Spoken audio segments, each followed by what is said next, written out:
好耐呢冇記錄去深圳玩嘅影片啦。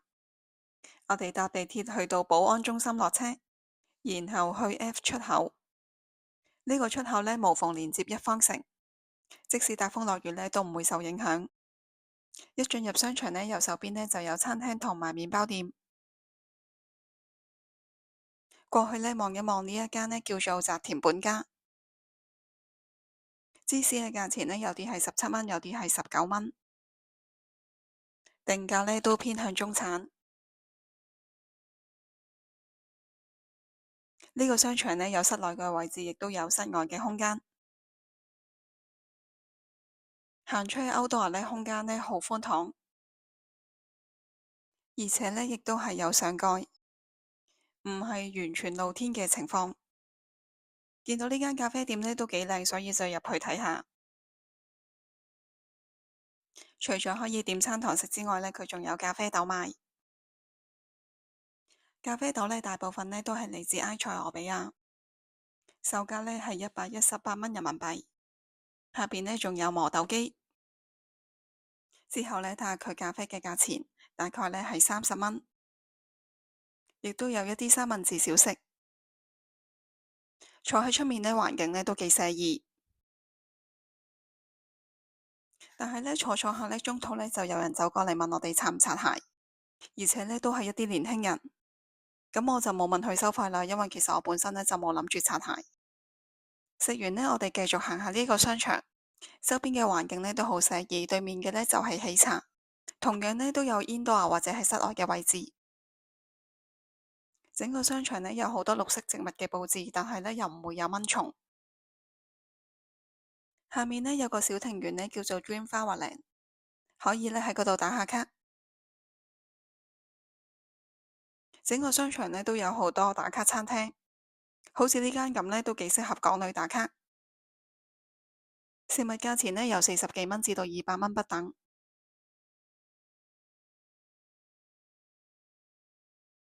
睇完食肆之後呢，我哋過去睇下購物。呢一 part 呢主要係賣運動用品，有港人熟悉嘅 Osprey。之後嘅呢一間呢就係瑞典戶外品牌攀山鼠，咁喺香港呢係冇專門店嘅。咁對於呢平時有行開山嘅我呢都幾有吸引力，所以就入咗去。呢一間店鋪呢樓底呢相當之高，始終呢深圳嘅鋪租呢同香港呢都係有一個距離，空間呢係好難去比較。睇一睇啲價錢呢，呢件 T 嘅定價呢就係480蚊人仔。對開呢有一個 Miffy 嘅擺展，我冇行入去細睇，咁裏邊呢應該係有衫賣嘅。對面呢間花店呢佈置好靚，門口呢仲有張凳可以俾大家打下卡。額呢嚟講呢都係一個唔錯嘅選擇。呢個商場呢都有唔少名店嘅，例如好似 Gucci 咁，不過望落去呢生意就有啲淡薄。喺另一個出口呢會見到港人熟悉嘅 Pop Mart， 之後呢會見到一條銀龍，咁呢就係由藝術家 Lawrence 創作嘅。呢位藝術家呢同時呢創作咗成都 IFS 呢出邊嗰隻熊貓。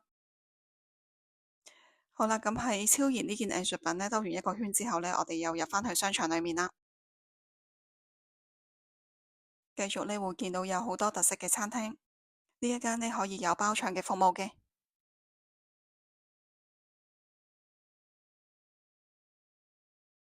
之後呢一間呢就應該係食韓燒嘅。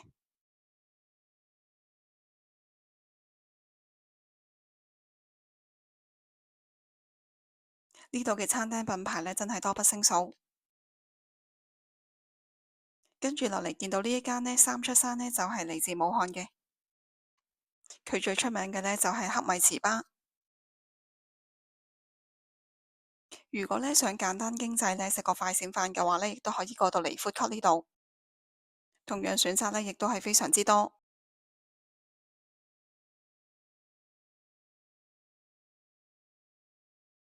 見到有鐵板炒飯，亦都有麵條。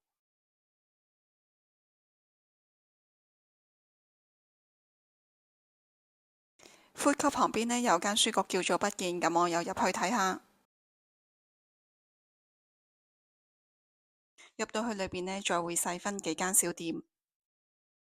左手邊嘅呢係賣嘢食，直望呢就有一間咖啡。咖啡店呢需要消費入座。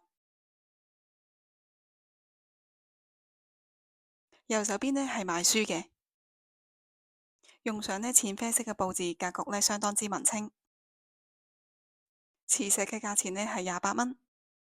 行入去呢，原來仲有一間眼鏡鋪。林林總總嘅雜貨店，有貼紙，亦都有頭飾。中間呢會有一啲座位可以俾人哋坐低休息，或者喺度睇下書。